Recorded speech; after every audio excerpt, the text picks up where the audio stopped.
వెంకట్ల వెంకటేశ్వర స్వామి దేవస్థానం society వారి ఆధ్వర్యంలో తొలి ఏకాదశి పర్వదినం సందర్భంగా 6వ తేదీ ఆదివారం స్వామివారికి విశేష అలంకరణ ప్రత్యేక పూజా కార్యక్రమాలు అంగరంగ వైభవంగా నిర్వహిస్తున్నట్లు శ్రీ వెంకటేశ్వర స్వామి దేవస్థానం కమిటీ సొసైటీ కార్యవర్గ సభ్యులు కంచర్ల ఆంజనేయులు ఉపాధ్యక్షులు ఎర్రంశెట్టి వేణుగోపాల్ తెలియజేశారు.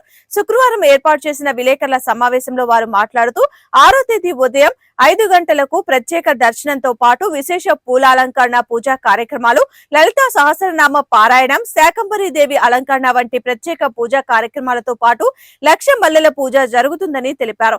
ఈ విశేష పూజా కార్యక్రమంలో భక్తులకు ఎటువంటి అసౌకర్యాలు కలగకుండా అన్ని రకాల ఏర్పాట్లు చేసినట్లు భక్తులందరూ ఈ కార్యక్రమంలో పాల్గొని దైవ కృపకు పాత్రులు కావాలని పిలుపునిచ్చారు. ఈ విలేకరుల సమావేశంలో ఆలయ కమిటీ సభ్యులు తదితరులు పాల్గొన్నారు.